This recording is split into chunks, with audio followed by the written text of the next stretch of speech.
Amjambo nini wote. Bonjour à tout le monde. Bonjour. C'est bon. Frère, tu peux nous garder la musique après. C'est l'heure de la prédication. Amen. Alléluia. Amen. Alléluia. Amen. Que Dieu soit loué. Mungu atukuzwe. Parce que nous sommes en vie Kwa sababu tuko na uzima et en bonne santé. kisha tuko mu afya njema. Même si certains d'entre nous Hata kama bengine katikati yetu peuvent être souffrants, panaweza kuya wagonjwa, mais c'est une grâce de nous retrouver dans la maison du Seigneur lakini ni neema kujikuta mu nyumba ya Bwana et d'être encore en vie. na kuya tena na uzima.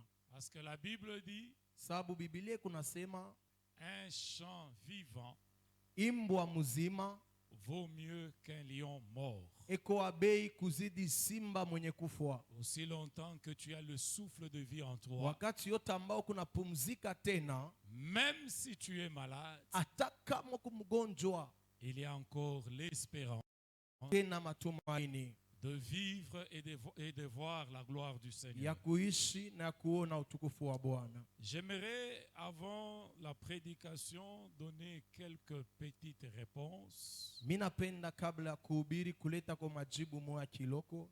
Protocole, faites entrer tout le monde. Faites entrer tous ceux qui sont dehors. Washemasi mwingishe kubali bantu bote beko nje. Quand on arrive, le temps de la prédication, ce n'est pas le temps des réunions. Wakati ya mahubiri haina wakati ya kuikala mabikosi bingine nje. Faites entrer tout le monde. Yoyote ko nje mumwingishe. Ce n'est pas le temps des réunions ou des entretiens Haina wakati ya kuzungumuza tena nje ou d'aller parler au téléphone. wala kuzungumuza kusimu. Ayez la discipline d'éteindre le téléphone quand vous entrez dans la maison du Seigneur. Mukuwe na ile tabia ya kuzimisha chombo yenu mukingie mu nyumba ya Bwana. Celui qui est important, ce n'est pas celui qui t'appelle. Ule ko abei haina ule ko nakuita. Celui qui est important, c'est ton Dieu. Wa maana ni Mungu wako. À combien plus forte raison d'éteindre le téléphone quand nous arrivons dans sa présence. Zaidi mara ngapi kuzima masimu yetu kama tunafika mu uwepo wake. Ce n'est pas bienséant. Ce n'est pas bienséant. Haina mzuri ile. Imaginez-vous. Muwazie. Vous qui utilisez les téléphones, attendez, je vais vous dire ceci. Mwebale munatumikisha machombo musikie mite Vous meambia hivi. sortez dehors pour aller répondre aux appels. Munatoka nje kuichika kama banamita. Vous êtes parent. Muko muzazi. Pendant que vous êtes en train de parler à votre enfant, Wakati muko nasungumuza na mtoto yenu, il est en train de parler au téléphone. yeko nazungumuza kusimu. Est-ce que ça, c'est une bienséance? Eti ile ni tabia mzuri. Vous allez être d'accord? Eti mutechika hiyo. Pendant que vous lui parlez, Wakati mweye muko nazungumuza lui, il naye, va aller répondre à l'appel. ya anaenda kuichika kumwito ingine ya kusimu. C'est ce que nous faisons dans l'église aujourd'hui. Jole tunafanya leo makanisa. Nous sommes dans l'église. Tuko ndani ya En kanisa. présence de Dieu. Ndani ya uwepo wa Dieu Mungu. est en train de nous parler. Mungu eko natusemezea. Mais nous préférons le laisser lui là. Lakini shi tunapenda tumache yeye Aller pale. répondre aux appels. Twende tukajibu kumasimu.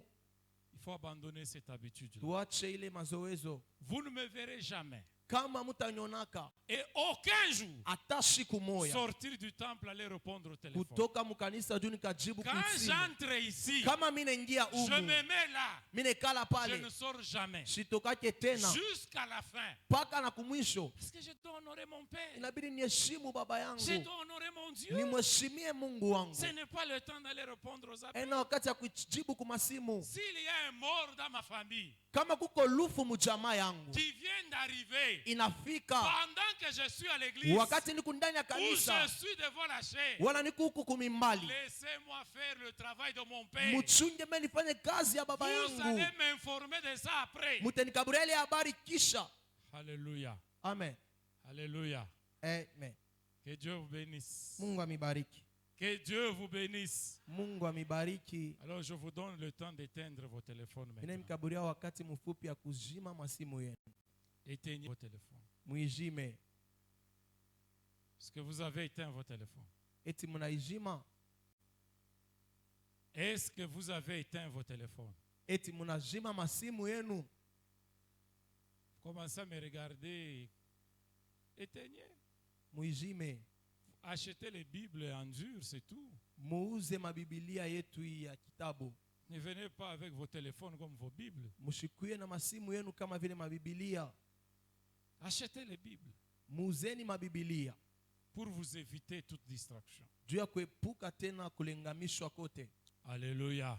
Amen. J'aimerais répondre rapidement à 2 questions qui ont été posées lors de la rencontre des serviteurs. Minapenda kujibu kuma swali mbili iliuliziwa wakati ya ukusanyiko wa watumishi. Pourquoi le jour de Najot Rama nous avons fait le mariage? Juu ya nini siku ya Najot Rama kulikuya ndoa ile tulitunga Ne hapa? fallait-il pas laisser que nous puissions atterrir comme il se doit avec Najot Rama Eti haikubidi kuacha ko tuishe vile rifai na Najot Rama que de perturber ce programme-là? kuliko kualabisha tena ile matengenezo. Il y a une question sous-jacente à celle-là. Na kuku tena swali nyingine kufatana na hiyo. Le serviteur qui a travaillé ou le serviteur qui était au programme, Mtumishi ambaye alikuya iko natumika hiyo siku, nous ne lui avons pas laissé suffisamment le temps ce jour-là de faire le travail. atukumwachia wakati yenye kueneana atumike mzuri ile siku. La première des choses que j'aimerais vous dire, Kintu cha kwanza inabidi nimioneshe c'est que nous avons d'abord parlé avec ce serviteur-là, ya kusema tulizungumza mbele na mtumishi mwenyewe ile siku, l'apôtre Marcel. mtume Marcel. Nous lui avons dit la nécessité de faire ce que nous avons fait ce jour-là. Tulimwambia ile haraka ya ilibidi tufanye ile Nous nous kitu. sommes convenus avec lui dès le départ. Tulipatanaka naye tangu mwanzo Et il a effectivement accepté. na alichika hiyo, Mais qu'à cela ne tienne, nous sommes liés au temps. na ile tuliambatana sana na wakati. Tout n'est pas parfait, tout ne peut pas se faire dans le timing fixé. Yote aina ya kueneana juu ifanyike mu wakati ile Cela a iliwekewa. laissé un goût d'inachevé. Ile iliacha kazi bila kuisha, Mais cela ne veut pas dire que le travail n'a pas été fait. lakini ile haimaanisha kusema kazi ya Mais le kufanyike. travail se poursuit Kazi kunaendelea parce que Najot Rama, c'est une vie. kwa sababu Najot Rama ni maisha yote mzima. Najot Rama ne s'est pas limité à ce jour-là. Najot Rama haikwishe paka muile La maandamano. première question, Swali ya kwanza c'était le mariage. ilikuwa ni mambo ile ya ndoa. Écoutez, bien-aimés, Mshie wapendwa, nous tous, nous avons été informés presque une semaine avant. shebote baritupatia habari ni wiki tu moya kabla, Et j'ai reçu les couples 2 jours avant le 2 août. Je les ai reçus le 30 juillet. na milipokea ile ndoa msiku ya 13. Ceux qui étaient là vendredi peuvent se rappeler, j'ai pris au moins 1 heure du temps en train de parler avec eux. Milibeba saa moya niko nazungumuza nabo, Et c'est moi qui ai émis les vœux que je puisse les bénir dans le temple.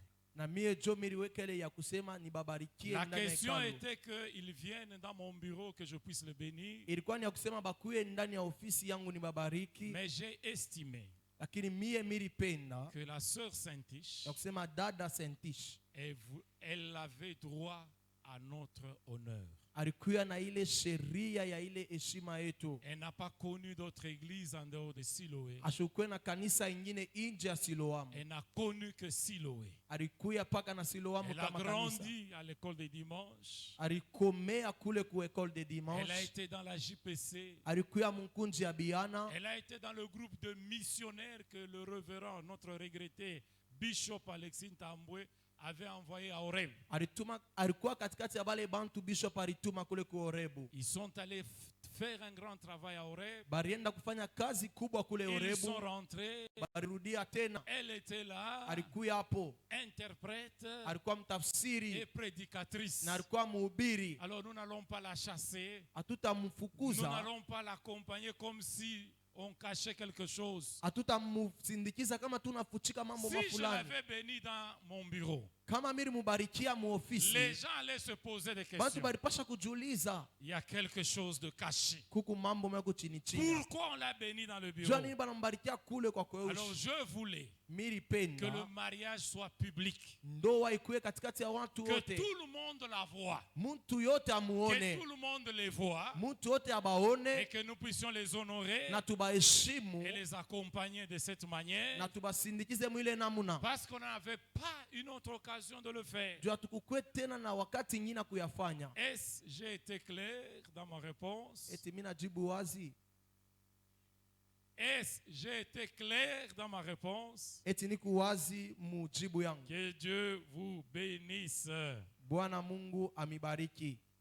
Une église remplie du Saint-Esprit. Kanisa yenye kujazwa na Roho Mtakatifu. C'est ça le thème de ce matin que nous allons développer. Ndio shina asubuhi ya leo ambao tutagawanya.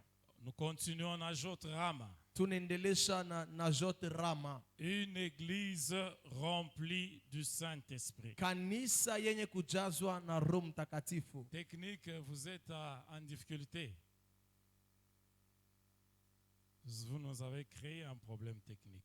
Mnatuletea mambo technique. Maintenant, les gens qui ont des téléphones, là, vous appelez à ce qu'ils utilisent maintenant les téléphones. Asa hii inalomba Parce que turuhusu je kwa bantu pensais batumie. qu'on allait projeter. Maintenant, on n'est pas en mesure de le faire. Matthieu chapitre 3, versets 11 à 17. Mathayo sura yake ya 3 shairi ya 11 mpaka 17. Alors, vous qui avez les téléphones, mettez en mode avion. Mwe mko na masimu muyeke mu mode Je ne avion. dis pas en mode vibreur. Mimi siseme muyeke mu mode vibré. Est-ce qu'on se comprenne? Tunaelewana. Allumez vos téléphones si ce sont ceux-là que vous allez utiliser pour les Bibles. Mais mettez en mode avion. Tunasikizana. Tunasilikizana. Mode avion, ndio ushipokee appel. Ndio ushipokee ma message. Ile saa tuma message tutaanza kuingia. Utajaribiwa wendo kuangalia ni message kani banakutumia. Surtout ba jeune sœur. Alléluia. Amen. Mettez en mode avion. Mweke mu mode avion. Alors utilisez ça, utilisez uniquement la Bible. Que Dieu vous bénisse. Mungu amibariki. Que Dieu vous bénisse. Mungu amibariki. Matthieu chapitre 3, Mathayo sura yake ya 3 versets 11 à 17. 11 mpaka 17. Mais nous allons sauter le verset 12. Tutaluka shairi yake ya 12. Moi, Mimi je vous baptise d'eau ninamibatiza katika maji pour vous amener à la repentance. jua kumipeleka kukitubio, Mais celui qui vient après moi lakini ule anayekuja kisha mimi est plus puissant que moi. yeye ni wa uwezo kunizidi, Et je ne suis pas digne de porter ses souliers. na sistahili hata kuvaa bilato byake. Lui, Yeye il vous baptisera du Saint-Esprit et de feu. atemibatiza na Roho Mtakatifu kisha na moto. Nous sautons le verset 12, nous prenons le verset 13 Tunaenda kushairi ya 13 jusqu'au verset 17. mpaka 17. Alors Jésus vint de la Galilée. Asa Yesu anatokea Galilea. Alors Jésus vint de la Galilée au Jourdain vers Jean. Asa Yesu anatokea Galilea kule ku Yordani kwa Yohane. Il vient de la Galilée, il descend au Jourdain où était Jean. Yesu anatoka kule ku Galilea eko nenda ku Yordani kule kulikuya Yohane. Anenda. Anenda ku Yordani kule kulikuya Yohano. Pour être baptisé par lui. Juu abatiziwe naye. Mais Jean-Baptiste s'opposait Lakini Yohano mbatizaji akakataa. en disant, Mkusema c'est moi qui ai besoin d'être baptisé par toi. ni mimi jo minahitaji kubatizwa na wewe, Et tu viens à moi. lakini wewe unakuya kwangu. Jésus lui répondit, Yesu akamujibu, laisse faire maintenant, acha sasa ile hapa, car il est convenable kwa sababu inastahili que nous accomplissions ili tutimize ainsi tout ce qui est juste. yoyote iko yenye haki. Et Jean ne lui résista plus. na Yohano asikukatale tena. Dès que Jésus eut été baptisé, Pale Yesu anaisha kubatiziwa, il sortit de l'eau akatoka ndani ya maji, et voici, na tazama les cieux s'ouvrirent. mbingu ikafunguka. Dans une version, on parle, le ciel se déchira. Asema mbingu inapasuka Les msemo cieux mwingine. s'ouvrirent Mbingu ikafunguka, et il vit l'Esprit de Dieu descendre comme une colombe, na akauona roho wa Mungu inashuka kama vile kolombo, njiwa, njiwa, comme une colombe, kama vile njiwa, et venir sur lui. na ikashuka juu yake. Et le verset 17, Shairi ya 17, et voici, na tazama, une voix fit entendre des cieux ces paroles. lakini sauti nasikilika mbinguni mkusema, Celui-ci est mon fils bien-aimé, huyu ni mwana wangu mpendwa, en qui j'ai mis toute mon na affection. ndani yake mimi naweka mapendo yangu yote. Alléluia. Amen. Alléluia. Amen. Alléluia. Amen. Que Dieu soit loué. Mungu atukuzwe. Apparemment, je vous ai froissé. Nilisema vya makari busubuhi sana. Mimi naona mnakuwa baridi baridi. Alléluia. Amen. Balancez quand même les mains ou les bras. Mutingize kwa mikono. Que Dieu soit loué. Mungu atukuzwe. Najot Rama. Najot Rama. C'est une vie bien-aimée. Ni maisha wapendwa. Ça ne s'est pas arrêté la semaine où nous avions eu Najot Rama. Haikubakire paka mu maandamano ile tulikuwa nayo ya Najot Rama. C'est le début d'une vie. Inakuwa ni mwanzo ya maisha. Le début d'une vie remplie du Saint-Esprit. Mwanzo ya maisha yenye kujaziwa na Roho Mtakatifu. C'est le début d'une église remplie du Saint-Esprit. Ilikuwa ni mwanzo ya kanisa yenye kujaziwa na Roho Ça Mtakatifu. signifie une église Inamaanisha kanisa où le Saint-Esprit mule Roho Mtakatifu doit être tout le jour, inabidi akuye kila siku dans toute sa plénitude, mu utele wake wote, dans la vie des chrétiens et de chrétiennes. mu maisha ya Wakristo wote. Bien-aimés dans le Seigneur, Wapendwa ndani ya Bwana, rappelez-vous de la promesse du prophète Joël. kumbukeni malako ya nabii Yoeli. Dans Joël chapitre 2 verset 28, Mu Yoeli 2:28, nous sommes dans l'Ancien Testament. tuko ni muagano la kale. Rappelez-vous que dans l'Ancien Testament, Mukumbukeni ya kusema muagano la le kale, Saint-Esprit n'était pas donné à tout le monde. Roho Mtakatifu kuletewe kwa kila mtu. On ne l'appelait même pas Saint-Esprit. Aba kwanza hata kumuita Roho Mtakatifu. Quand vous lisez la Bible, Mukisome miandiko, on l'appelait Esprit de Dieu baranza kuita Roho wa ou Mungu Esprit de l'Éternel. wala roho ya wa milele. Il n'était pas donné à tout le monde. Akupewe kwa kila mtu. Il était donné à certaines personnes Ililetewa tu kubantu mwa fulani, et dans une portion limitée. na ilikuwa ni mkipande kiku na mipaka. Autrement, il était donné avec mesure. Munamna ingine barileta kufuatana kipimo kimwa Et c'est fulani, Dieu qui donnait na ni Mungu alianza kuleta à certaines personnes kwa bantu mwa fulani son esprit roho wake selon la mesure qu'il voulait. kufuatana kipimo kile mwenye alipenda. Alors dans l'Ancien Testament, Sasa muagano la kale, Esaïe, Isaya, Ezekieli, surtout le prophète Joël, zaidi nabii Yoeli vont annoncer que wakatangaza l'Éternel, ya kusema wa dans milele le dernier temps, mu wakati ya mwisho il répandra son esprit. atamwanga roho wake. Souligné, Mpige kistari, il va répandre. atamwanga.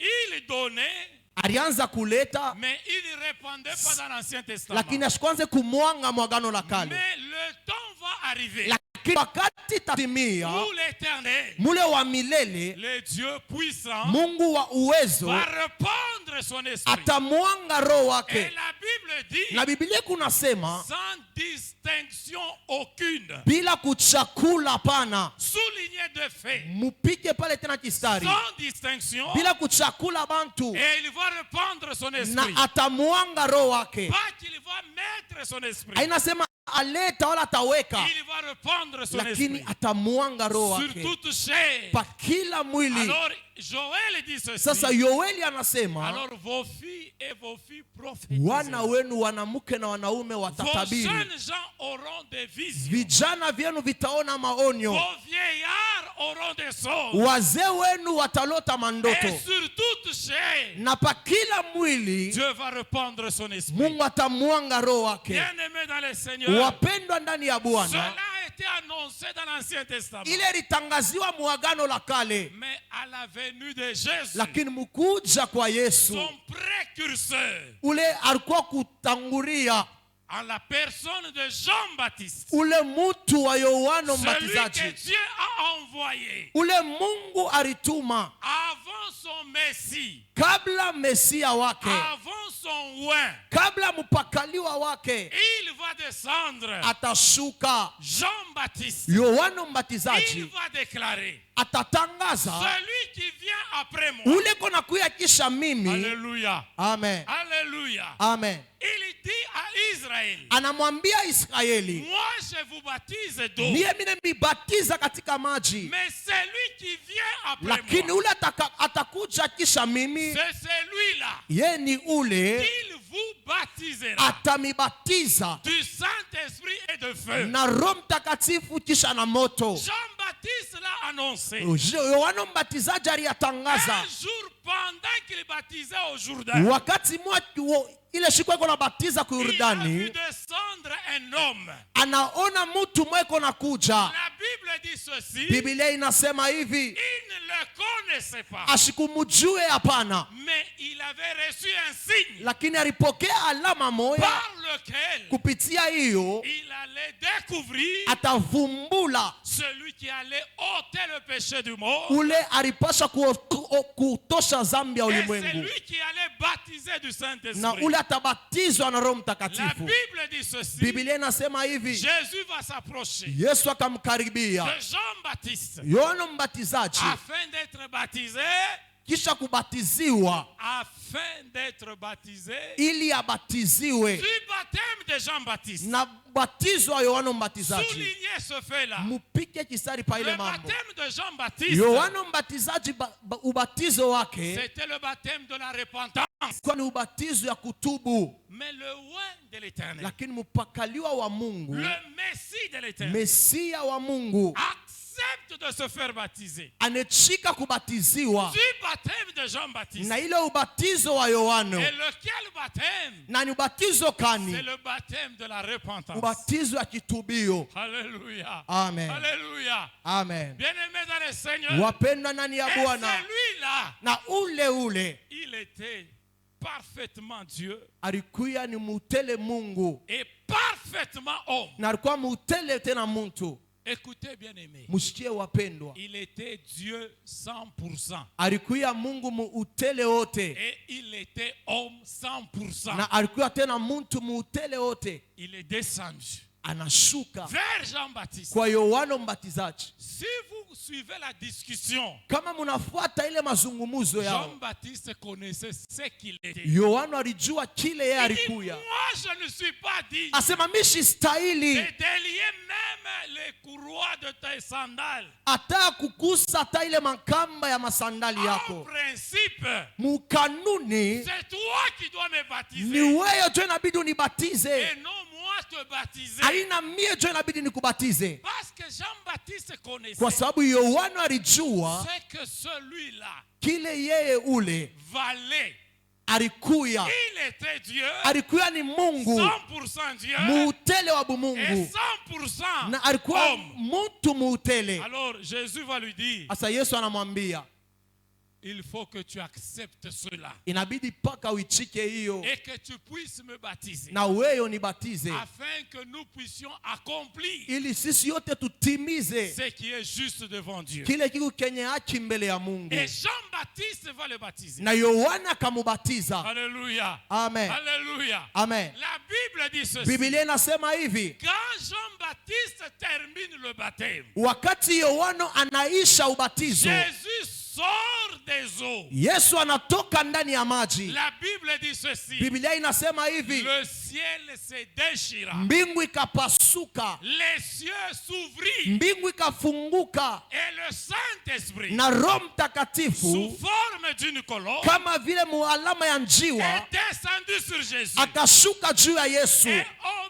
même instant, na pale pale une voix se fit entendre des cieux sauti moja ikasikika mbinguni pour dire, juu ya kusema, celui-ci huyu est mon fils ni bien-aimé, mwana wangu mpendwa, en qui j'ai mis toute mon ndani affection. yake mimi naweka mapendo yangu yote. Écoutez-le. Mshikieni Bien-aimé dans le Seigneur, wapendwa ndani ya Bwana. après le baptême Kisha ubatizo qu'il a reçu de Jean-Baptiste, ili alipokea kwa Yohano.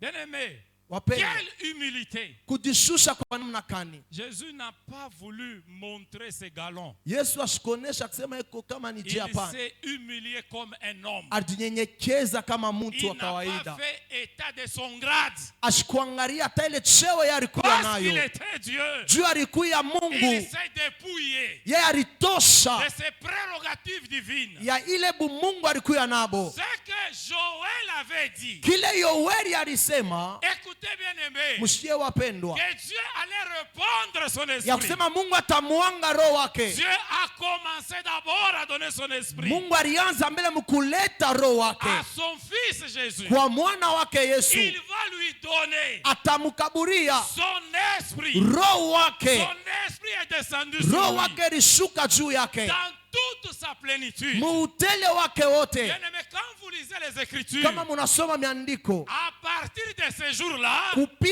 kuanzia ile siku jusqu'à la mort, mpaka kulufu, Jésus n'avait plus besoin de chercher la plénitude du Saint-Esprit. Yesu ashukue tena lazima kutafuta ujazo wa Roho Parce qu'il Mtakatifu, est rempli de l'Esprit de kwa Dieu. sababu alikuwa mwenye kujaziwa na Roho wa Mungu, Et lui na yeye va être poussé atasukumwa par l'Esprit dans le désert. mujangwa wa kupitia Quand vous Roho. lisez bien aimé, Mukisome wapendwa, ce n'est pas qu'il est allé dans le désert de lui-même. haina kusema yeye mwenyewe ndio alienda mujangwa. Après qu'il ait reçu le Saint-Esprit, Kisha kupokea Roho Mtakatifu, l'Esprit va le conduire dans le désert Roho itamuongoza aende mujangwa afin d'être tenté. ili ajaribiwe, Après avoir jeûné 40 jours et 40 kisha nuits, kufunga mafungo mashiku 14 na bushiku l'Esprit va le 14. conduire Roho ikamsukuma dans le désert ndani ya pour jangwa être tenté. ili ajaribiwe. Écoutez bien aimé, Msikie les wapendwa, tentations auxquelles il a fait face.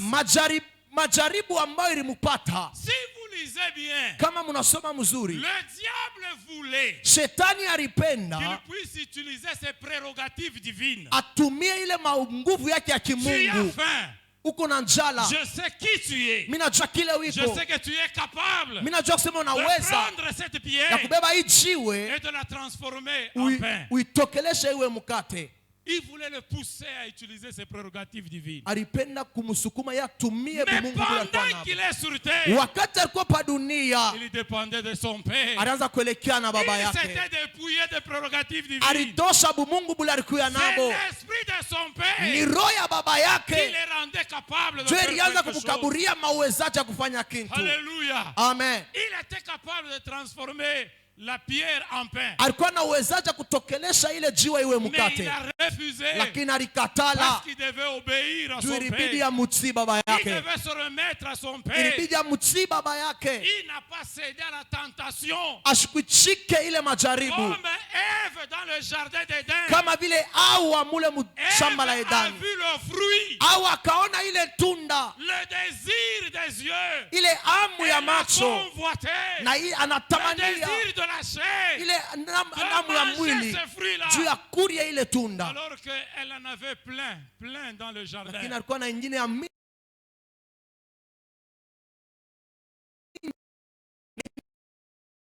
affamée, ashikuwa kulala na njala, elle était toujours rassasiée. alikuwa paka mwenye kushiba, Mais ce jour-là, lakini ile siku à cause de la convoitise des yeux, juu ya tamaa ya macho, du désir de la juu ya chair, tamaa ya de mwili l'orgueil qui est entré en elle, na ile kiburi kinaingia ndani yake, elle a suivi ce que le diable lui a proposé. anafuata kile shetani alimwambia, Mais celui qui a vaincu, lakini ule alishinda, alors qu'il était affamé, lakini alikuwa na il njala, a jeûné 40 jours et 40 alifunga nuits. masiku 14. Je vous ai dit qu'il était 100% homme. Mimi niambia sasa alikuwa ni mtu Il muutele. avait faim comme toi.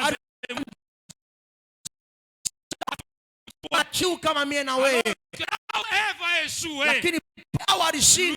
Il a réussi. Yeye Il aliweza. n'a pas cédé Yeye à asikuchikie la convoitise des yeux, ile tamaa ya au macho, désir de la chair, ile tamaa ya mwili, à l'orgueil. kule kiburi. Il s'est révélé à son père. Yeye anajirudisha mikono ya Il baba a yake. vaincu le diable. Alimshinda Car shetani l'Esprit de Dieu était sur lui. kwa sababu roho ya Mungu ilikuwa juu Et yake. après cela, Na kisha hiyo il va descendre en Galilée. anashuka ku Galilea. Il va descendre en Galilée. Atashuka kule Il Galilea. arrive à la synagogue. Anafika kule kusinagogi. C'était le jour de sabbat. Ilikuwa ni siku ya Il Sabato. est entré dans la synagogue. Anaingia mule mwekalu. Ah, bien-aimé dans le Seigneur. Wapendwa ndani ya Bon, Bwana, lisons la Bible, lisons les Écritures. tusomeni miandiko wa nduku. Moi, je sens quand je parle de ça, Mi kama mimi nasema hivi bintu je hivi, sens que je suis rempli. mimi nasikia mimi najaziwa. Il est descendu à la synagogue. Anashuka kule kuhekalu. Quand il arrive à la synagogue, Wakati anafika kuhekalu, on lisait la loi juive le jour de baraanza sabbat. kusoma sheria ya Il Bayuda ile s'était siku. assis. Balikuwa benye kuikala, Il s'est levé. anasimama. On lui a tendu le rouleau. Banamkaburia kile Il a kitabu. pris le rouleau. Anabeba kile Il kitabu. a avancé. Anachofa. Il s'est tenu devant. Anasimama Il kumbele. a lu Anasoma dans Luc chapitre 4, Muluka sura yake ya 4. verset 18. Shairi ya 18 Il dit ceci: inasema l'Esprit de l'Éternel est sur roho ya moi. wa milele ko juu yangu. Il lit le passage d'Ésaïe. Anasoma kile kitabu cha Isaya. On lui a donné le rouleau Banamkaburia kile kitabu. qui faisait référence au livre d'Ésaïe. Ile riambatana na kitabu cha Et il Isaya. a pris le rouleau. Na anabeba kile kitabu. Il a lu le passage d'Ésaïe. Anasoma ile shairi ya Isaya Où ya il est Luka. dit, Mule munaandikiwa l'Esprit de l'Éternel est sur roho ya moi. wa milele kujuu Car yangu. il m'a oint Sababu ananipakala pour mafuta annoncer une année de grâce du juu ya Seigneur. kutangaza mwaka mpya ya Bwana. Pour proclamer la délivrance aux Juu ya captifs. kutangaza fungulivu kwa Pour wafungwa. libérer ceux qui sont possédés. Juu ya kufungula wale weko wenye Pour kushikwa. guérir les malades. Juu ya kuponya wagonjwa. Alléluia. Amen. Alors quand il a terminé de lire le rouleau, Wakati anaisha il a kusoma, plié, il a anaikunja, remis, il anarudisha, est allé s'asseoir. anaenda kuikala. Tout le monde le regardait, Bantu bote banaanza kumwangalia. attendant qu'il puisse dire un mot. Mkuchunga kusema aseme ko kintu. C'est alors qu'il a dit, Jo pala dans anasema le verset 21, mshairi yake ya 21 cette parole des Écritures hii neno ya que miandiko vous avez entendue ambayo aujourd'hui mnasikia hapa s'est accomplie aujourd'hui. inatimizika leo. Alléluia. Amen. Alléluia. Amen. Cette parole de l'Écriture Hii neno ya que miandiko vous venez d'entendre ambayo du mnasikia prophète Ésaïe. ya nabii Isaya. Ésaïe a prophétisé 700 ans avant. Ezai alitabiri kabla miaka 700 ans. 700 ans après, Kabla miaka 700 ans. Jésus dit, Yesu anasema cette parole des hii Écritures neno ya que miandiko vous venez d'entendre ambayo mnasikia s'est réalisée aujourd'hui. inatimia leo. Alléluia. Amen. Depuis ce jour-là, Tangu ile siku il a marché, il alitembea, a été conduit, il a aliongozwa, vécu, aliishi il a accompli son na ministère alitimiza huduma wake sous la puissance du Saint-Esprit, chini ya uwezo wa Roho dans Mtakatifu, l'onction du Saint-Esprit. muupako wa Roho Il Mtakatifu. était pleinement rempli. Alikuwa mwenye kujazwa kwa utele. Alléluia. Amen. Lisons Actes des Apôtres chapitre 10 verset 38. Tusome Matendo ya Mitume sura yake ya 10 shairi yake ya Actes des 38. Apôtres chapitre 10 verset 38. Sura yake ya 10 shairi ya 38. Technique, vous nous avez faussé compagnie en n'émettant pas le passage. Alléluia. Amen. Alléluia. Amen. Actes chapitre 10 verset 38. Matendo ya Mitume sura ya 10 shairi yake ya La Bible dit 38. ceci. Miandiko inasema Alléluia. amen. Vous savez Munajua comment Dieu a oint du Saint-Esprit namna kani Mungu alimpakala Roho Mtakatifu et de force na nguvu Jésus de Nazareth, Yesu wa qui Mnazareti. allait de lieu en lieu, Anaanza kwenda mafasi ya kuachana faisant du bien mkufanya vitu et vizuri guérissant tous ceux qui étaient sous l'empire du diable. na kuponya wote walikuwa wenye kushikwa na Car shetani, Dieu était avec lui. sababu Mungu alikuwa pamoja naye. Bien-aimés dans le Seigneur, Wapendwa ndani ya Bwana, vous avez vécu cela. muriishi hiyo. Ça, c'est quand Pierre dit, il fait référence à ce que les enfants d'Israël ont vécu du temps de Jésus. Hii ni Paulo yuko nasema kufuatana ile batoto wa Israeli Vous barishi. savez comment Dieu a oint Mnajua je Mungu du alimpakala Saint-Esprit et de force Roho Mtakatifu na nguvu Jésus de Nazareth, Yesu Kristo wa qui Mnazareti, allait de lieu en lieu, uli anaanza kwenda fashi ya kuachana, faisant du bien eko nafanya vitu et vizuri,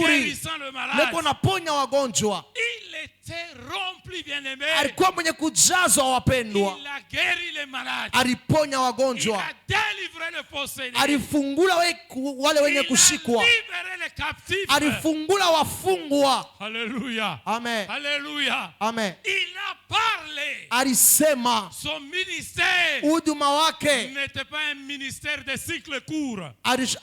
haikuwa huduma C'était mfupi, un ministère puissant. ilikuwa ni huduma ya uwezo. Quand il parle, Kama iko nasema les gens disent, bantu be unasema jamais homme n'a parlé comme cet homme. akuya kuyaka muntu leko nasema sa huyu muntu. On a envoyé des soldats Barituma baaskari aller l'arrêter au temple. bende bakamushike ku hekalu, Ils arrivent, bien-aimés, banafika pour wapendwa l'arrêter.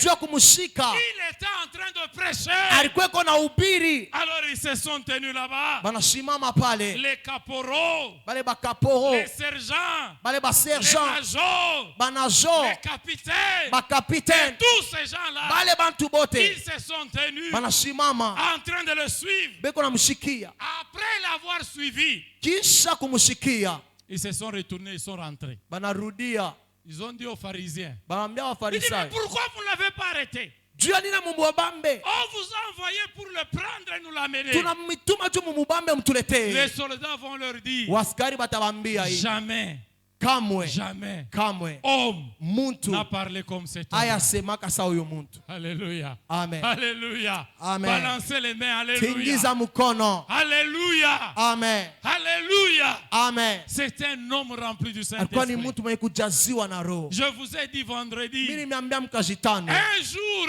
siku ses moja ennemis se sont levés. wadui wakasimama, Ils ont dit ceci, wanasema hivi, nous allons le piéger. sie Nous tutampima, allons le piéger. tutampima. Ils sont partis. Banenda Les scribes, les pharisiens, waandishi na ils wafarisayo arrivent chez lui. wanenda kwake, Que ceux-là qui dorment, qui voient des visions, qui les arrêtent à dormir, à voir des visions. bale beko nalala balamuke, Ouvrez grandement les yeux. mfungule macho. Mutonene mbele manchu, mutonene manchu. Mina manchu na miko bujito. Bashako hapo nini? Bashako hapo kol. Pa manchu yenu banaweka hapo kol. Mufungule manchu. Ouvrez les yeux et ne dormez Alléluia. pas. Amen. Alléluia. Amen. Ils vont arriver. Banafika, Ils vont lui poser une question. banamuliza swali. Alléluia. Amen. Ils vont lui dire ceci. Batamwambia hivi, Dis-nous, utuambie d'où tires-tu ton autorité unatosha wapi madaraka yako pour faire ce que tu es en train de faire? juu ya kufanya hivi kunafanya hapa? Qu'est-ce que Jésus avait fait? Yesu alifanya Il nini? entre à Jérusalem. Anaingia mu Il Yerusalema, arrive au temple. anafika ku hekalu, Il trouve les échangeurs de monnaie, anakuta les bale vendeurs bantu de bakushanje pigeons, makuta, les bapigeon, cambistes qui bakambisi étaient là dans le temple. barikuya ndani ya hekalu. Jésus va prendre sa ceinture. Yesu akabeba tena mshipi Il yake, va la transformer comme fouet. anaifanya kuwa kama vile Il fimbo, va fouetter tous ces gens-là akabapika fimbo bale bantu bote na kawaandama ndani ya de la hekalu, maison de son père. akawaandama nyumba ya Il dit, baba yake. n'avez-vous jamais lu Asema qu'il muyasomaka, a été dit asema que iliandikiwa, je ferai de ce temple. mitafanya hii Et hekalu, ce temple, c'est une maison de hii prière. hekalu itakuwa ni nyumba ya maombi. Vous en avez transformé en une taverne de voleurs. Mwe mnaifanya na kuya nyumba yenu ya Alors il va biashara. les chasser. Anabandama Alors tous ces gens-là, les grands d'Israël, bale bantu bote on dit, bakubwa ba mais Mwisraeli, ce monsieur, il se prend pour qui? ase huyu mtu anajona je, Il se prend pour qui? ena Jona sema iko je, Alors ils vont aller lui demander, banenda kumuliza cette autorité-là hii madaraka que hii tu as, ile kunayo Où est-ce que tu la tires? Unaitosha wapi? Réponds-nous à la question. Utujibu kuswali. Alors Jésus va leur dire, Yesu atabambia, secoue d'abord ton voisin ou ta tenkesha voisine. mbele jirani wako. Alléluia. Amen. Alléluia. Amen. Alléluia. Amen. Oh, moi je sais que je suis même rempli avant d'avoir dit cette Mina parole. jaziwa kabla hata kusema hii. Jésus va leur dire, Yesu atabambia, avant que je vous réponde, kabla nimijibu, je veux aussi vous poser une question. kamiliza na mi swali moya. Marché conclu? Eti tunapatana? Oui, marché conclu. Asema ndio, itakuwa Vous vipi? me répondez à ma question. Munenijibu kuswali yangu, Moi aussi je vous réponds na mimi namijibu kuswali à yenu. votre question. Kuswali yenu. Marché conclu? Tunapatana? Oui, marché conclu. Ndio tunapatana. Jésus dit, Yesu anasema, le baptême de Jean-Baptiste ubatizo wa Yohana Mbatizaji venait-il de Dieu ilitokea ni kwa Mungu ou venait-il des hommes? wala ilitokea ni kubantu? Jean-Baptiste, Yohana le Mbatizaji, mandat qu'il avait, ile madaraka pour alikuwa nayo baptiser. juu ya kubatiza, ce mandat-là, c'est Dieu qui lui avait ile donné. madaraka ni Mungu Ou ce alimupa sont yo les hommes? wala ni bantu? Vous savez comment ils ont fait? Barifanya je? Ils se sont d'abord retirés. Bariwenda Ils mbele ont laissé pembeni, Jésus. banamwacha Yesu, Ils ont commencé à se concerter. banaanza bo benye kuzungumuza. Bon, si nous lui répondons Kama tunamujibu que Jean-Baptiste na kusema Yohana Mbatizaji tirait son mandat des hommes, madaraka yake alitosha ni kubantu, les gens qui se sont fait baptiser par Jean-Baptiste, bale bantu bote balibatizwa na qui Yohana, croient que Jean-Baptiste était véritablement le prophète de bale Dieu, banamina kusema Yohana alikuwa ni nabii wa Mungu, ils vont nous lapider. batatupika maibu, Si nous batatua. nions que Jean-Baptiste n'était pas venu de Dieu. Kama tunasema Yohana ashikutokee kwa Mungu. Alors, si nous disons Sasa kama tena que tunasema Jean-Baptiste, son mandat est venu de Dieu, ya kusema madaraka ya Yohana ilitokea ni kwa Mungu, il va nous dire, atatuambia pourquoi vous n'aviez pas cru en lui? sasa, je, moya mkuaminie ndani yake? Il se retrouve à la croisée des chemins. Banajikuta beko benye kuvurukiwa bana na njia kwenda, Alors il rentre banarudia, et dit, banasema nous ne te répondons pas à ta question. hatutajibu kuswali yako. Ils avaient conclu un marché, Baripatana bote, mais ils étaient pris dans leur propre piège. lakini bo benye balijikuta mu ile majaribu yabo bo Un benyewe. homme rempli du Saint-Esprit. Muntu mwenye kujaziwa na Vous Roho, pouvez mettre des pièges, mnaweza kuweka mais miteko, ces pièges-là vont se refermer sur ile vous-même. miteko itamirudiria ni mwe benyewe. Il ne va pas être bloqué dans vos pièges. Yeye kamwe ashitajikuta mu Vous miteko pouvez yenu. monter des complots. Mnaweza Ces kutunga tena complots-là vont mashauri, se retourner contre vous. ile mashauri itamirudiria mwe Il benyewe, passera yatapita et vos complots na mashauri ne yenu ya mubaya l'atteindront pas. Il haitamugusa, ne tombera pas dans ashitanguka vos pièges. mu ile Un majaribu homme yenu rempli du Saint-Esprit. kweko kujaziwa na Roho Alors Mtakatifu. Jésus va leur dire, Yesu atabambia comme hivi, vous avez refusé de me répondre à ma vile question, munakatala kunijibu kuswali yangu, moi non plus je ne vous réponds pas à votre nami question. shitajibu kuswali yenu. Match nul. Machi nili. Alléluia. Amen. Alléluia. Amen. Match nul. 0-0. Complot détruit. Mashauri yote na Piège pale, anéanti. miteko yote Un nalabishwa, homme rempli du mtu Saint-Esprit. mekujaziwa na Roho. Son ministère, Huduma wake, sa vie, maisha yake c'était une vie remplie du ilikuwa ni maisha yenye Saint-Esprit. kujaziwa na Roho Il a Mtakatifu. marché Alitembea et il a dit na à anasema ses disciples, kwa mitume ne wake, quittez pas Jérusalem. msitokeni La Yerusalemu. promesse du Père, Malako ya c'est Baba, que le Père avait promis. kile Baba rilaka, Le temps arrive. wakati Ne natimia, quittez pas Jérusalem. msitokeni Yerusalema, Restez, mubakie car dans peu de jours, mwa siku la chache. promesse du Père, Malako ya Baba faite depuis l'Ancien ile Testament, alifanya tangu agano la va kale, devenir réalité. ile La itatimia. promesse du Père, Malako ya Baba confirmée par Jean-Baptiste, ile Yohana alihakikisha allait se confirmer. itakotekana, Restez dans Jérusalem. mubakie mu Yerusalema, Parce que dans peu de juu jours, mu masiku vous chache recevrez une puissance. mutapokea uwezo, Quand le Saint-Esprit va survenir wakati sur vous, Roho Mtakatifu atashuka et juu vous wenu, deviendrez mes na témoins. mutakuwa washuda Commençant par Jérusalem, kuanzia Yerusalema la Judée, kwenda mu la Yudea, Samarie, kwenda et Samaria, jusqu'aux extrémités de la tina terre. kule pembeni yote ndani ya Ne dunia. quittez pas. Et Msitokeni, les jours de la Pentecôte, na siku ya bien-aimés, Pentekoti ce wapendwa, jour-là est arrivé ile siku inafika où ils Ils ont été baptisés du mule Saint-Esprit. balibatizwa na roho, Baptisés. balibatizwa Et qui dit baptisé, na kwisha c'est kubatizwa immergé. ni kusema kujibila, kutumbukiza. Vous ne écoutez pas bien. Frère, Amushie muzuri. amène le panier là. Letele Amène le panye, Amenez le panier. muletele panye. C'est ça baptisé. Jo batizo. Alléluia. Amen. À supposer Kuwazia que ce panier est rempli d'eau na kusema hii panye kuna mai jusqu'au bord. mpaka na mchongo. Baptisé, c'est quoi? Kubatizwa ni nini? Vous voyez encore mon carnet. Mnaona tena ile karne yangu Il est où? iko wapi? Immergé. Isha kujibila ndani, Saturé d'eau. mkuyala na mai, Rempli d'eau. mai yenye kujaa. C'est ça le baptême du Saint. Jo ubatizo wa Roho Mtakatifu. Yesu alifanya hiyo. Frère, cherche-nous un micro. Le mien, je l'ai bousillé. Frère, Jésus. maintenant un micro. Alléluia. Amen. Il donne. Oh, c'est bon. C'est ça le baptême du Saint-Esprit. Jo ubatizo wa Roho Mtakatifu. Il l'a promis. Arilaka Et le jour de la na Pentecôte, siku ya Pentekoti il a répandu. alimwanga. Ce que Joël avait dit.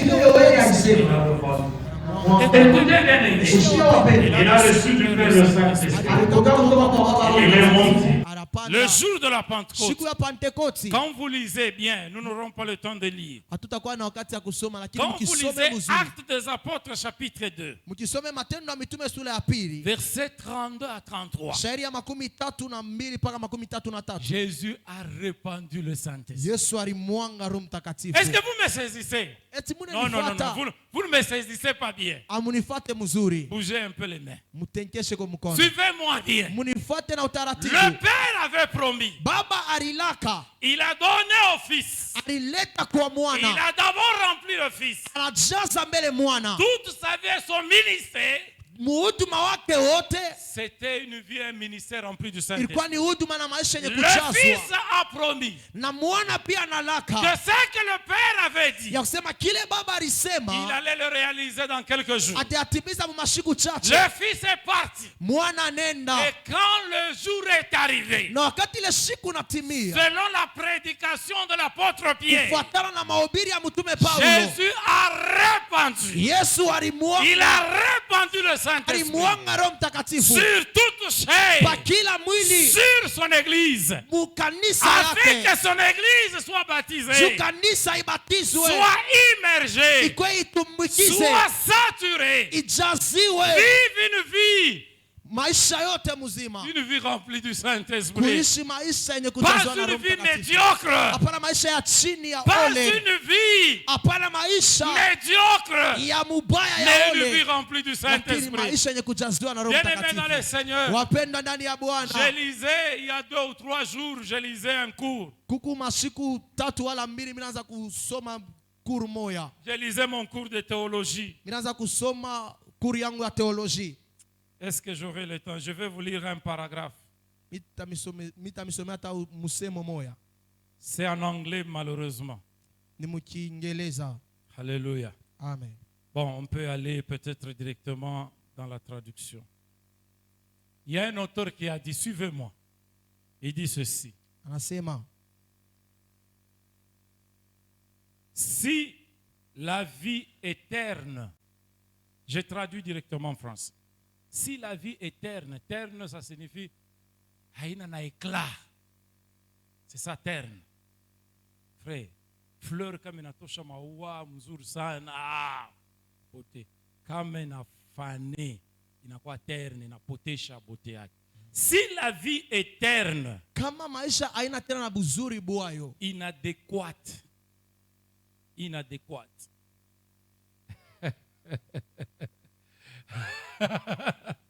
Frère l'a bloqué. Inadéquate Uswahili ni Kiswahili. Yashoko kamachika abikonkorde. amen. Huko nasema Mkristo maisha unaishi abikamachika bipatane. Inadéquate. Futile. Futile ça signifie quoi? Ya bule, Ya ovyo. Amen. Futile. Ya ovyo, Une vie une vie terrestre limitée. Maisha hapa dunia iko yenye mipaka. Alors cet auteur-là s'appelle Barclay. Ule mwandishi anaitwa Il dit Barclay. ceci, Anasema c'est à hivi, cause ni juu du fait que les croyants, ya kusema uaminifu ils ont négligé le Saint-Esprit. baribeula Roho Mtakatifu Et ils échouent na beko na shinda, d'entrer. Ils échouent d'entrer beko na shinda kuingia dans la sphère de vie, dominée par l'Esprit, ya kuishi ile maisha yenye kutawala na Roho, au travers du baptême que Christ lui-même a le pouvoir de donner. kupitia ile ubatizo ambao Kristo yeye peke yake iko na Donc mawezaji ya si kuleta. nous vivons une vie terne, Kama tunaishi maisha ile haina tena na buzuri bwayo, sans éclat, bila kuangala, sans gloire, bila utukufu, inadéquate, maisha ile haina tena na uzuri wayo, futile, maisha ya ole ya mubaya, limitée sur maisha le plan yenye terrestre. mipaka pa dunia. La raison, Ile c'est sababu parce que nous les croyants, ni jushie baminifu nous avons négligé l'Esprit de Dieu. tulibeula Roho wa Nous Mungu, avons négligé le Saint-Esprit. tulibeula Roho Mtakatifu Et nous avons échoué na tulishinda d'entrer ya kuingia dans la sphère de vie dominée par l'Esprit. mwile hatua ya maisha yenye kutawaliwa na Roho. Nous avons échoué d'entrer dans cette sphère Tulishinda kuingia mwile hatua ya de vie maisha, dominée par ile l'Esprit. maisha Roho ya mnyasha kuitawala. Alléluia. Amen. Nous avons échoué.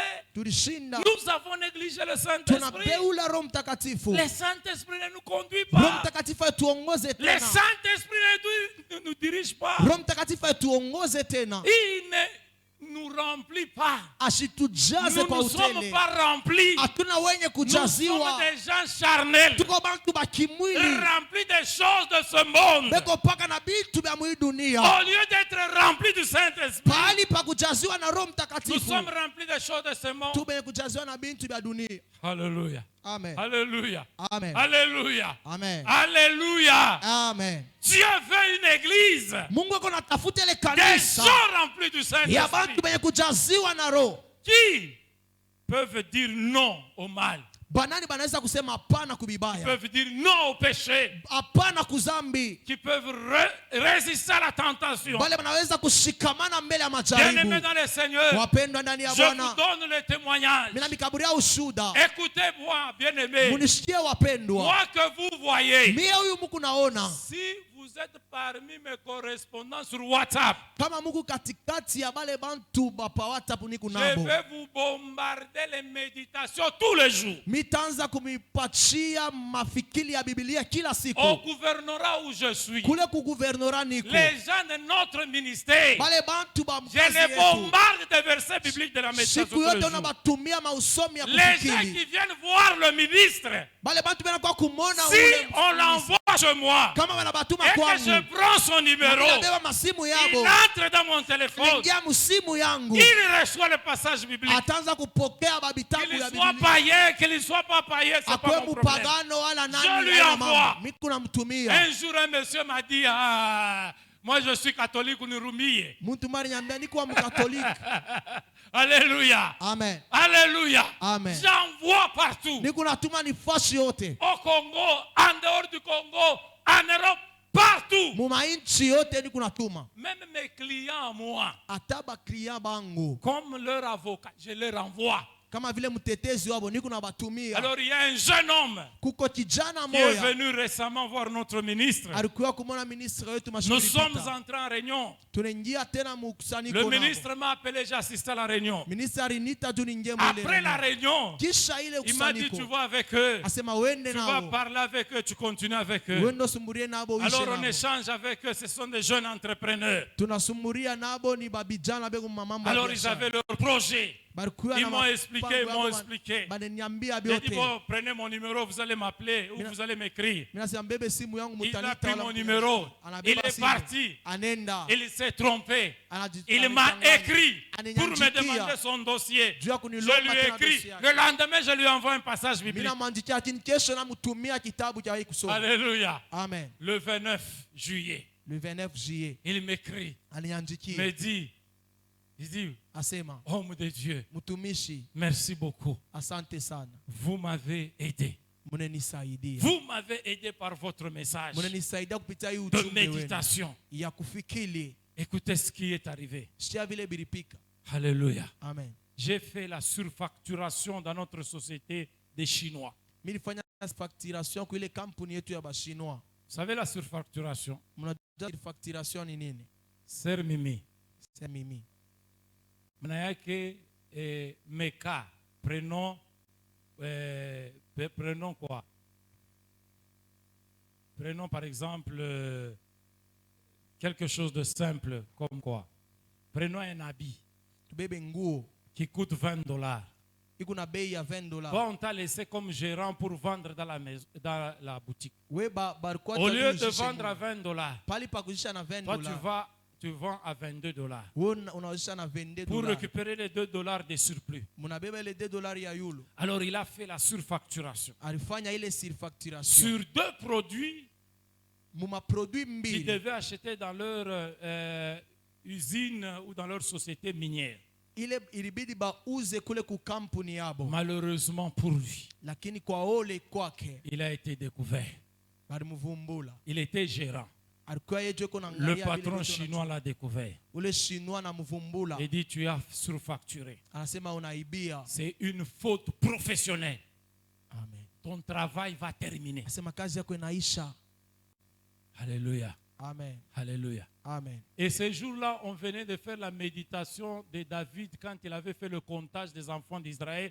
Dieu a frappé les Israélites de la peste. Na ile siku juu ile siku tulifikiri ile mambo ya Daudi alifanya hesabu ya batoto wa Israeli na Mungu anamwapiza Le péché.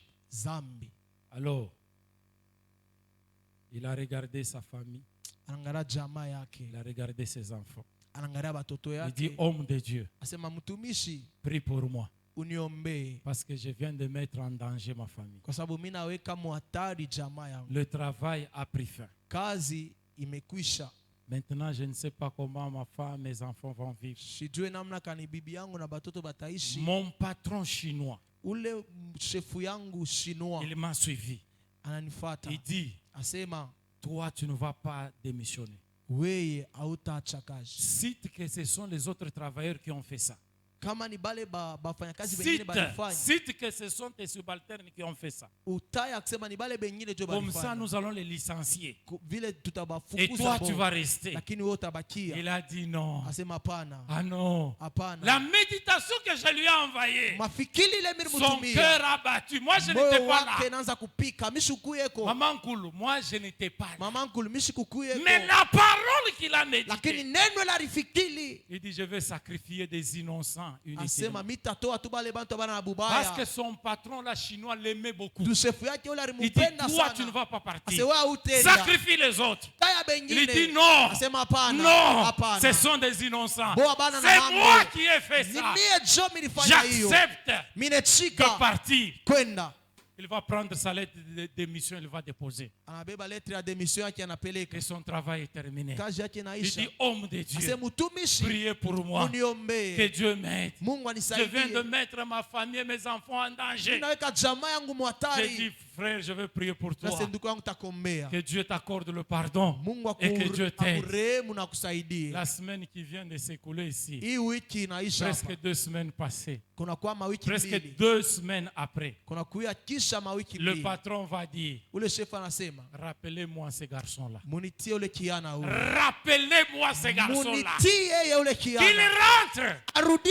Il est rentré Anarudia à son poste pafashi yake. comme gérant. Kama vile eko na garia bile bintu byote. Alléluia. Amen. Alléluia. Amen. Il a refusé le péché. Alikatala zambi. C'est cette église dont nous avons besoin. Jo kanisa la Des gens qui tunahitaji. peuvent résister au péché. Bantu bale bakatala zambi qui peuvent surmonter la tentation, bale batechika kutambuka qui majaribu ne sont pas remplis de la méchanceté ou du mal, bala bana na bubaya ndani mais qui wabo sont remplis du lakini Saint-Esprit, kwenye kujaziwa na qui Roho marchent Mtakatifu. dans la crainte, Ndio unatembea qui muboka marchent dans l'obéissance, unatembea mutifu qui se laissent conduire par l'Esprit de Dieu. banejacha kuongozwa na Roho wa Oh, Mungu. bien-aimé dans le Seigneur, Wapendwa ndani ya quand j'ai lu Bwana. ce message, j'ai dit Seigneur, merci, Nasema Bwana, parce que asante. tu me fais Kwa sababu un unanifanya. instrument pour arrêter le mal quelque part. Que tu Alléluia. sois loué, que tu Jésus. sois loué. Amen. Alléluia. Amen. Alléluia. Amen. C'est ce dont Dieu a besoin. Jo ile Mungu Des anahitajia. instruments Bale bantu remplis du de Saint-Esprit kujaziwa na que Roho. Dieu va utiliser Bale Mungu pour atatumikisha le salut des hommes, juu ya wokovu ya pour la watu, délivrance de juu l'humanité, ya kumulivu ya pour ulimwengu, amener la lumière juu ya kupeleka bantu dans la vie kunuru des hommes, mu maisha ya pas bantu, pour les amener à la hapana perdition. kuwapeleka Mais mkupotea le problème, mu mambo. nous vivons la vie charnelle Tuko naishi maisha ya parce que nous kimwili avons négligé le juu Saint-Esprit. tulimbeula Roho Mtakatifu, Nous avons négligé le Saint-Esprit. tulibeula Roho Nous vivons Mtakatifu, comme tous les hommes. tunaishi bantu saba Avant kawaida. de terminer, bien-aimé, Kabla ya kuisha wapendwa, hier je suis entré dans une banque de la place. jana miringia mu banki moya Je fasi ne vais pas fulani, citer le nom de la banque msitataya jina ya ile banki pour ne pas faire la publicité de cette banque-là. juu ya kuleta utangazaji ya ile banki. Je suis entré là. Mimi naingia Je mule, devais réactiver un de mes anciens comptes. ilibidi ni reactive konti yangu moya ya zamani. L'autre samedi, j'avais échoué. Ile samedi ilipita Le mimi samedi sikuwezi. d'hier, je suis rentré. Lakini mposho ya jana mirienda, Une jeune dame m'a reçu. dada mwana C'est nipokea, elle qui m'avait reçu une semaine avant. yeye ndo alinipokea tena. Alors elle wiki me moja, reçoit encore. ananipokea tena. Elle m'avait dit non, papa, tu pourras rentrer. Comme tu manques de documents, je vais t'aider. Ah, c'est Dès la que banque. tu arrives à la banque, viens me voir directement. Kama unafika pita kwangu, Je suis entré. mimi naingia, Elle m'a reconnu. Ananiona. Je lui ai fourni tous les documents. Mimi namkaburia bitu Elle a vyote. fait les formalités. Anafanya Elle ile fait les ilifai formalités. kufanye, anafanya Elle tu. dit, papa, Asema baba, allons dans l'autre bureau là. tuende mwile ofisi Je, yetu. je suis derrière elle. Niko nyuma yake, Elle me fait entrer dans l'autre bureau. ananinjisha mwile ofisi. Bien aimé dans le Seigneur, Wapendwa ndani ya Bwana, pendant que je me mets dans ce bureau là, wakati mimi nekala mwile celui qui ofisi, devait me recevoir mon dossier et le traiter, elle lui donne le dossier. anapeleka ile bintu. Alors yangu. son collègue, c'est un homme, un jeune homme. Asole rafiki yake alikuwa ni Il kijana. commence à traiter mon dossier. Banaanza kuangalia ile Juste, mambo je yangu. me mets, je l'ai juste salué, je me suis mis. Mimi namsalimia, mimi nekala. Ce jeune homme-là me regarde pendant qu'il travaille à l'ordinateur. Ule ndugu ananyangara wakati 30 anafanya. secondes après, il me dit, vous êtes pasteur. Asema esi yuko pastori. Oh. Je dis, ah, il m'a vu. Ananyona. J'ai dit, oui, je suis pasteur. Asema ndio niko pastori. Alors, j'ai dit, mais il m'a vu. Asema ananyona je? Je lui pose la question. Ninamuuliza, Comment tu sais que je suis pasteur? unajua je kusema niko mchungaji? Il dit, j'ai senti l'onction quand vous êtes entré ici. Asema mimi nashia upako wakati muringia. Alléluia. Amen. Alléluia. Amen. Alléluia. Amen. Je me suis regardé. Mimi J'ai jangalia. commencé à ranger, à être davantage sérieux. Je dis, Mimi non, naanza tena c'est pas ce sérieux-là qui a fait cette onction. aina ile serie yetu C'est ilifanya l'Esprit de ni l'Éternel. roho ya uaminifu. Alléluia. Amen. Alléluia.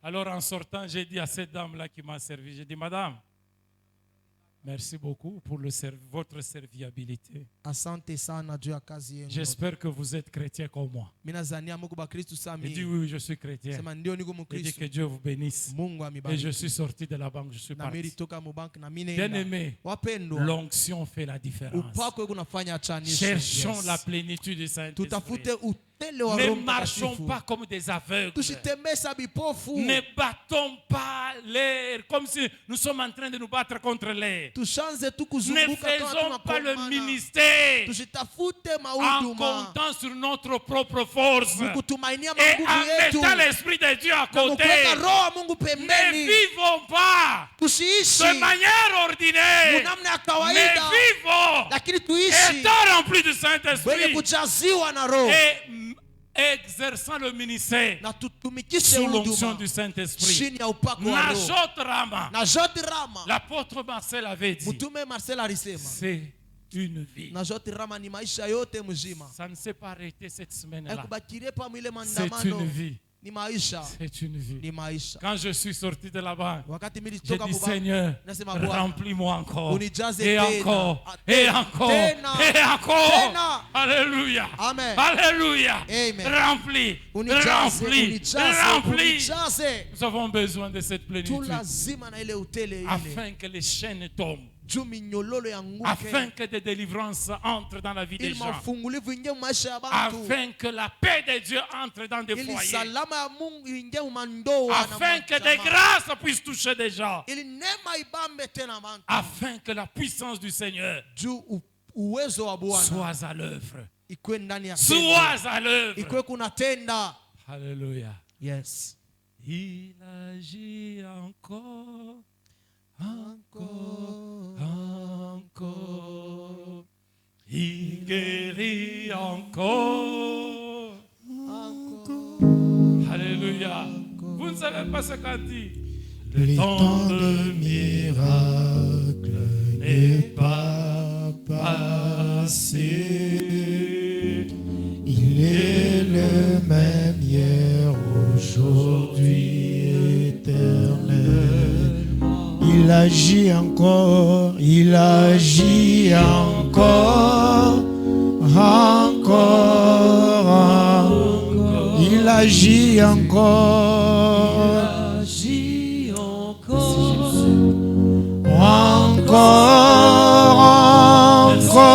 Encore, les temps de miracle n'est pas passé. Il est le même hier, aujourd'hui, éternel. Il guérit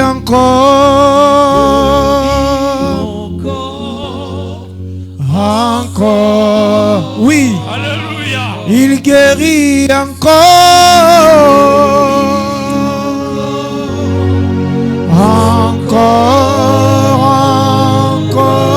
encore. Les temps de miracle n'est pas passé. Il est le même hier, aujourd'hui, éternel. Il remplit encore.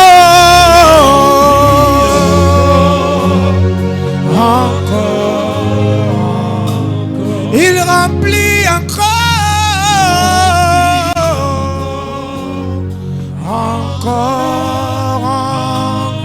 encore. Les temps de miracle n'est pas passé. Il est le même hier. Il est le même hier, aujourd'hui. Oui, il remplit encore.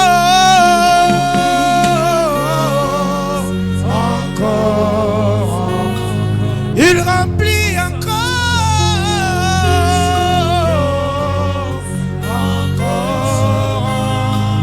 Les temps de miracle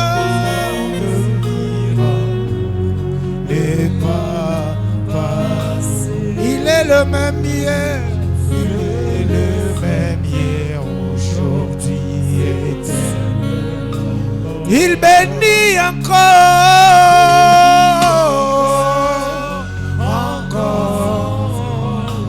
Il bénit encore.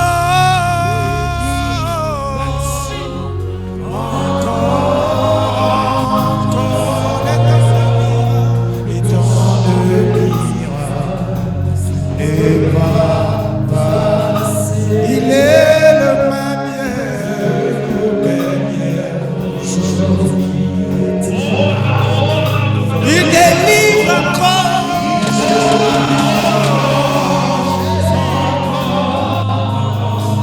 Il délivre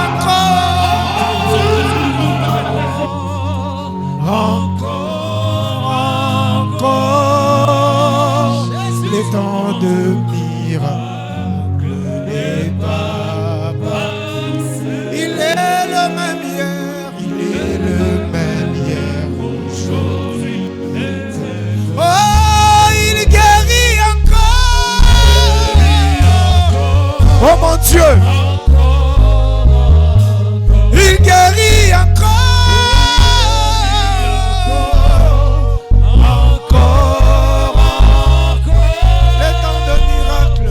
temps de miracles. Oh mon Dieu,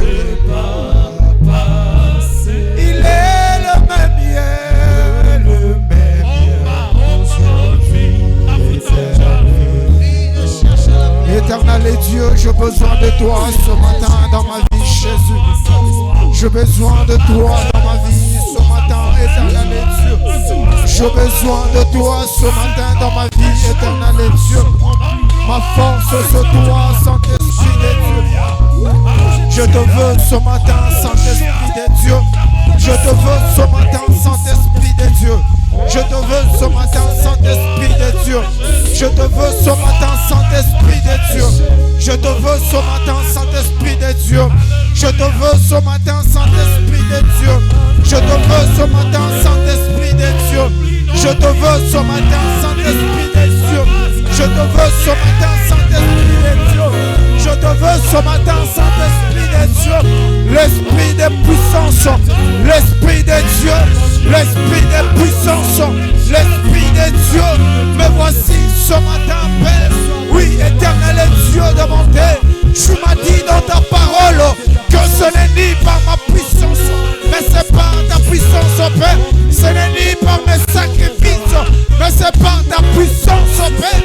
Raison pour laquelle ce matin, je te veux, je te veux, je te veux, je te veux, je te veux, je te veux, Père. Je te veux, je te veux, Père. Je te veux, je te veux, Père. Je te veux ce matin. Je te veux ce matin. Je te veux ce matin, Saint-Esprit. Je te veux ce matin, Saint-Esprit.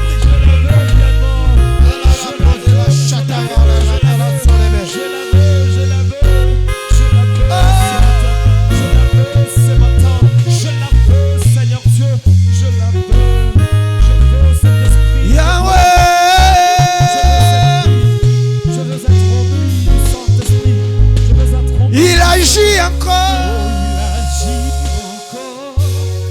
Est-ce que tu peux te tenir debout dans cette attitude de la prière? Mais une parole si puissante. Mais ta façon de prier, ça montre que tu n'es pas encore rempli de l'esprit. Là où j'étais quand l'homme de Dieu prêchait, il m'a encore propulsé à chercher davantage la puissance. Parce que tu peux entrer encore en prière. Remplis-moi encore. Umuoneshe Bwana unijaze tena. Remplis-moi encore. Bwana unijaze tena. Tu peux claquer le main, tu pries. Unaweza kupika mikono na unaomba. Muoneshe Mungu akujaze tena.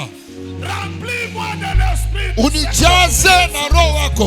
Remplis encore. Unijaze tena. J'ai besoin de la plénitude. Niko na lazima ya utele wa Roho Mtakatifu. Nina lazima ya utele wa Roho Mtakatifu. Est-ce que tu peux bien prier? Unaweza kuomba mzuri. Que l'esprit de Dieu soit sur toi. Roho Mungu akuye tena juu yako. T'accorde encore et encore. Akujaze tena. Que tu montes encore et encore. Upande tena. Cherche encore la profondeur. Uingie tena ndani ya uketo. Au nom de Jésus. Seigneur Dieu, j'ai besoin de ta puissance, oh Dieu. Au nom de Jésus. Au nom de Jésus. Je t'en supplie, Père, ce matin. J'ai besoin de ta puissance, oh Dieu. J'ai besoin de ta puissance, oh Père. Au nom de Jésus. Remplis-moi, éternel. Remplis-moi ce matin. Ton esprit me touche, Père. Ton esprit me touche, oh Dieu. Ton esprit me touche, oh Père. Au nom de Jésus. J'ai besoin de toi ce matin. Je t'en supplie, Dieu. Je t'en supplie, Père. Je t'en supplie, Dieu. Ton esprit m'aide, oh éternel. Ton esprit m'aide, oh Jésus. Ton esprit m'aide, oh Père. Au nom de Jésus. J'ai besoin de ta présence, oh Dieu. J'ai besoin de ta puissance, oh Dieu. Au nom de Jésus. Aidez-moi, éternel. Aidez-moi, mon Dieu. Au nom de Jésus. Au nom de Jésus.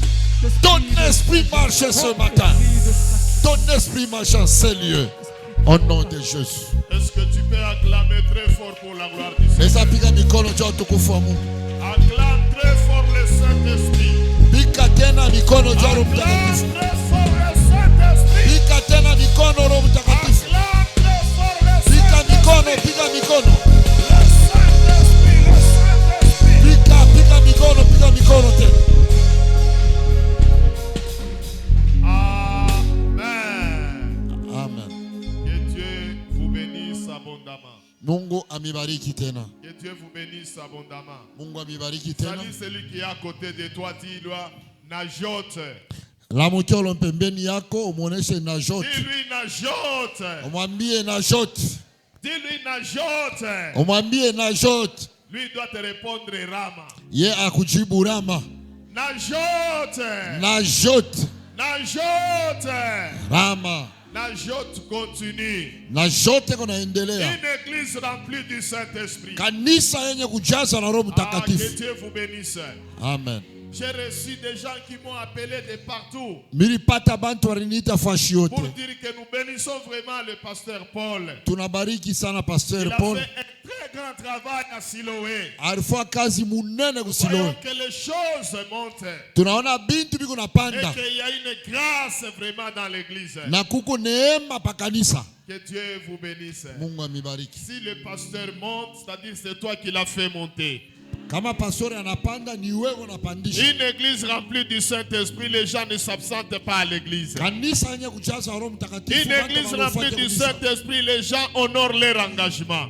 Kanisa yenye kujaza Roho Mtakatifu bantu wanaheshimiana mipango yabo. Il y a un frère, avant de quitter, il m'a appelé dehors, dit papa, prie pour moi. Huku nduku mbele ya kutoka rinita na J'avais basa pris mon ngombe. enveloppe. Milibeba basha yangu. Là, on m'appelle pour un travail. Hapa bananiita juu ya kazi. Alors, avant de quitter, il faut que je dépose mon enveloppe. Mbele ya mi kutoka mina kuachia basha Il yangu. m'a remis son enveloppe. Ananyachia basha Je yake. suis venu aujourd'hui Mina kuya leo. pour récupérer les enveloppes que tu avais prises l'autre Juu ya fois.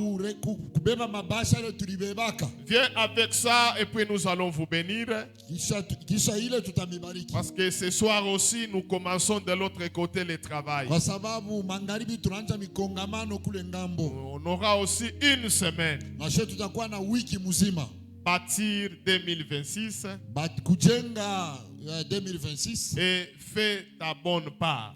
Na we chakula sehemu yako. C'est ce que nous allons exploiter comme thème là chez nous. Njwele itakuwa kishina ile tutasemea kule. Je vais introduire aujourd'hui. Nitaingisha leo. Il y a des prophètes qui vont travailler. Bale tuliita. Et parmi les orateurs, il y a aussi l'ancien Maurice. Bahubiri peko na po mzee Maurice ne kwako. Et le prophète Mukonkole. Na prophète Isaac Mukonkole. Il y a un invité, le prophète David Chibangu. Je ne sais pas, vous le connaissez? Il dirige, c'est lui qui conduit souvent chez NCD, chez Tiambilaï. Il est même sur TikTok et YouTube, c'est aussi un grand prophète de Dieu. Nous avons voulu qu'il vienne nous bénir aussi. Alors, prends ton enveloppe. Viens avec ça rapidement.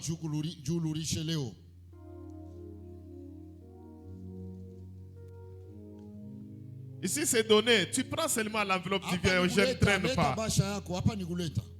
Venez rapidement. Je sais qu'on n'avait pas atteint notre objectif. Papa, est-ce que les côtés m'avaient réalisé ce qu'ils avaient dit? Hein? Et Dieu vous. Et Kodim, vous avez déjà déposé. Que Dieu vous bénisse. Que Dieu vous bénisse. Que Dieu vous bénisse. Que Dieu vous bénisse. Que Dieu vous bénisse. Que Dieu vous bénisse. Soyez bénis. Soyez bénis. Soyez bénis. Soyez bénis. Soyez bénis. Soyez bénis. Attention à tout makaro hapa. Uzunguka munakuwa mingi munetaka tunenda tupeleka. Que Dieu vous bénisse. Il bénit encore. Encore. Que Dieu vous bénisse. Que Dieu vous bénisse. De Dieu vous bénisse. passer.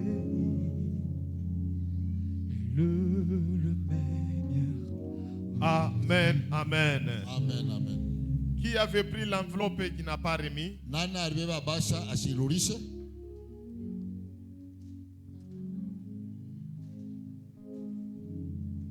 Ujoneshe ule alibeba basha urudishe. Tu avais pris l'enveloppe, tu n'as pas remis. Ujoneshe.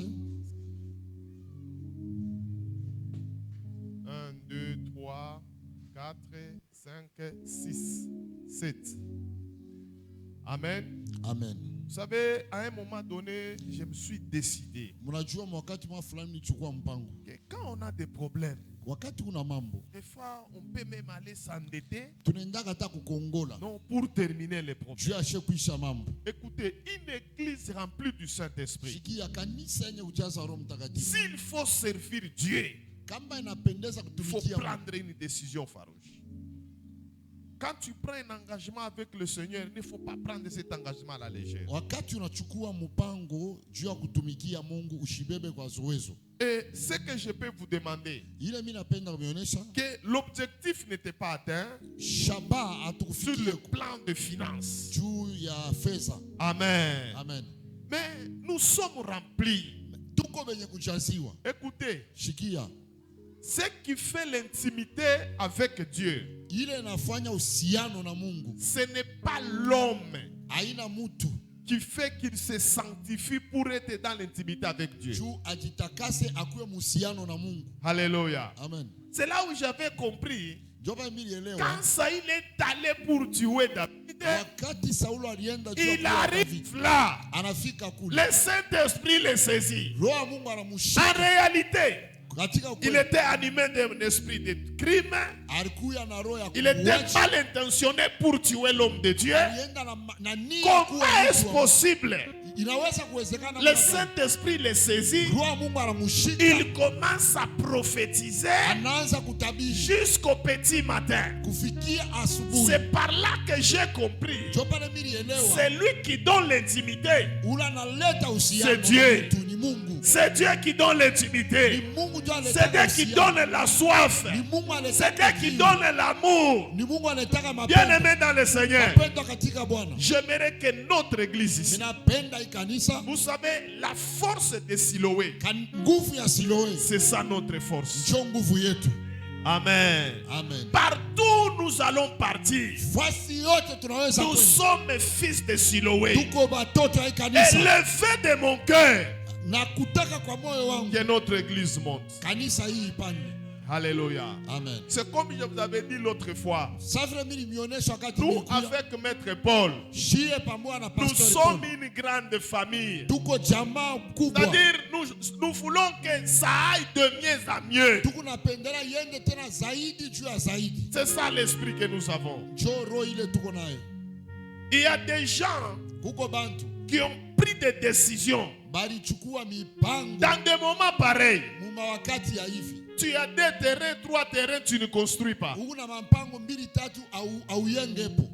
Tu peux même risquer un jour, on t'arrache un terrain. Unaweza kushituka shuma bana kunyang'anya na mpango moya. Mais prends la décision. Chukua mpango. Tu dis que non, parmi mes terrains ici, je les donne à Dieu. Paima mpango yangu mina tosha. Je donne ceci à l'église, de sorte que Dieu ouvre les portes. Mungu afungule milango. Alléluia. Amen. Vous savez ce que moi j'avais fait là-bas? Mnajua ile nilifanyaka? J'avais pris l'argent. Mina chukua fedha. J'ai construisé une maison du côté Inera. Nilianza kujenga nyumba kote La maison était arrivée au niveau de Lenton. Nyumba ilifika mu hatua ya Lenton. J'avais un peu d'argent à la maison. Milikuwa na makuta mwa kidogo. J'avais vendu mes bisias. Mili ushaka bisi yangu. Ma femme me disait, tout est qu'à la locataire, comment tout ce temps? Bibi ananyambia tutaanza J'ai dit, j'ai construit d'abord pour vous là-bas. Mina miengea kule.